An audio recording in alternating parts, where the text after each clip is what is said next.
بسم الله، مرحبا بكم الناس الكل في فيديو جديد. اليوم ان شاء الله باش نعملوا مع بعضنا بريك تونسي بالدجاج، حاجه بنينه برشا سيرتو في السخانه هذه. واحد ديما يلوج على حاجه خفيفه وتكون بنينه، حسيلو نودكم ولا نشهيكم. نعرف اللي الناس الكل تعرف طيب البريك، مي كل واحد وطريقته. انا اليوم باش نشارك معكم طريقتي. قبل كل شيء كانكم اول مره تزوروا قناه ماذا بيا تعملوا لي اشتراك، وكان عجبكم الفيديو تعملوا لي جيم. ويلا نبداو مع بعضنا. لهنا عندي الملصوقة هذه الدياري خديتها من العطار. عندي 3 كعبات عظم. لهنا عندي كعبة جبن مثلثات، هذاك تنجموا تستعملوا أكثر. عندي معدنوس مقصوص جويد، ولهنا كعبتين بطاطا متوسطين قصيتهم مكعبات وقليتهم في الزيت. لهنا عندي هذوما الكل في كل 3 فصوص ثوم برشتهم باش نستحق منهم للفطور، والباقي نخليه للبريك. ولهنا عندي شوية اسكالوب متاع دجاج قصيتهم مكعبات صغار، وباش نزيدهم شوية ملح، شوية فلفل أكحل، وشوية كركم.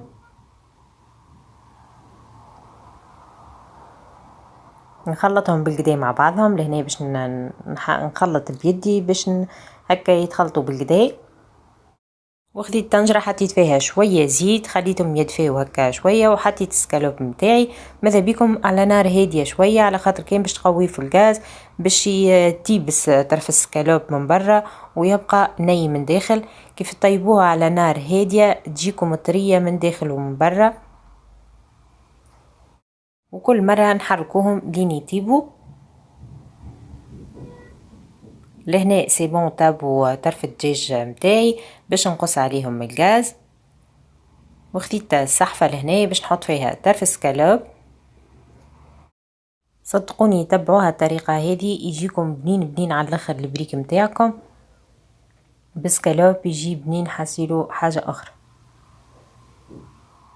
توا باش نحاول نفتفت طرف السكالوب المغرفة كيف ما تشوفوا هكا. شوفوه كيفاش طايب يطيب ويبقى طري مش نورمال.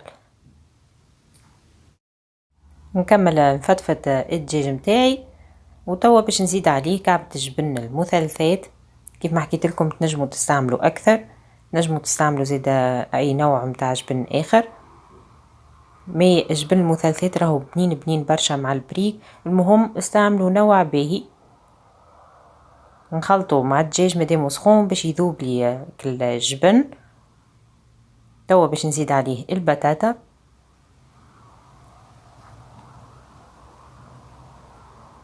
نزيد عليهم الثوم اللي ديجا نقصت منه للفطور، حسيلو ما يقارب 2 سنون ثوم برشتهم. لهنا حطيت شوية تابلو كروية، باش نزيد عليهم شوية فلفل أكحل. زيد الفلفل الأكحل يبنن زيدا برشا البريك، وزيد ينحي الزفورة متاع العظم. نخلطهم بالقدا مع بعضهم. لهنا باش نزيد المعدنوس ماذا بيكم قصوه جويد لو ماكسيموم.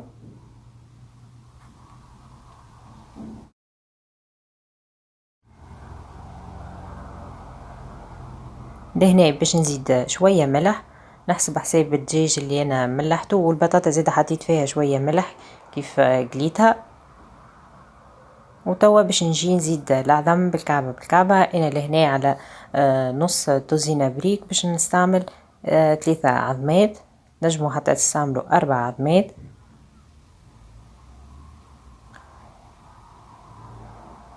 ونخلطهم بالقدا مع بعضهم، وهكا يكون حاضر الخليط متاعي. كيف ما شفتوا حطيت شويه فلفل احمر مرحي يبنن على الاخر البريك. نجموا تستعملوا في بلاصتو هريسه حمراء ديك متاع الحكوك، اما انا ما عنديش. حطيت شويه فلفل احمر يبنن بصفه غريبه البريك متاعنا.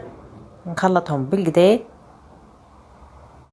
نخليهم على جنب، ونجي توا نطوي كعبات الملصوقه متاعي. حسيلو الملصوقه هذه ماخذتها عندي بريسك جمعه ولا اكثر، وكانت في الكونجيلاتور. خرجتها خليتها اللي نتنحى منها الثلج متاعها، وتوا باش نخدم بها.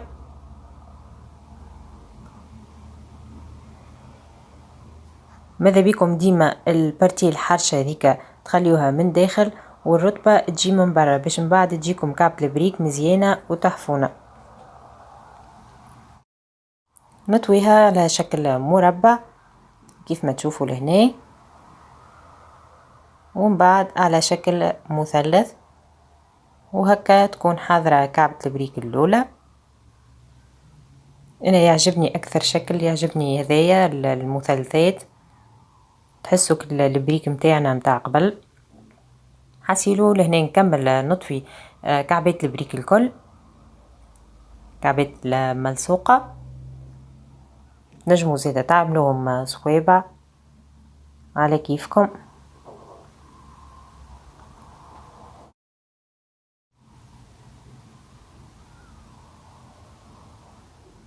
نحاول نسويها كعبة الملصوقة باش تجيني هكا مزيانة ومرتوبة.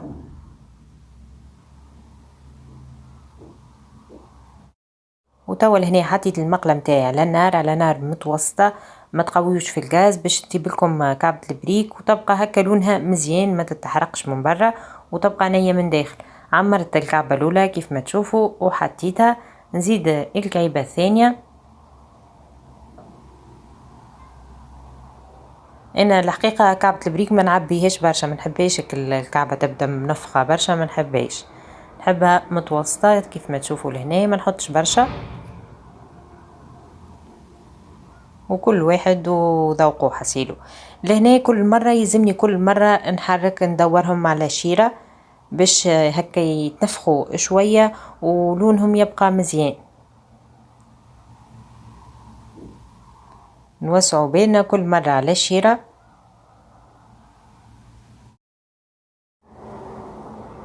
كل وين نحسوا الكعبة هكا لونها تبدل شوية من اللوطة ندوروها على الشيرة الأخرى لين يطيبوا هكا، تبقى البات من برا تحسها هكا مزيانة، معناها ماهيش كل المحروقة ولا. شوفوني انا قديه من مرة نبدل، كل مرة نبدل على شيرة. ولهنا كعبات البريك الاولانيين هذوما حضروا. هذه الكعبة الاولى شوفوا ما شاء الله منظرها ياسر مزيان، هكا تظهر هكا الكل تتقرمش. وزيدا ماذا بيكم يعني تاخذوا نوعية باهية متاع ملصوقة.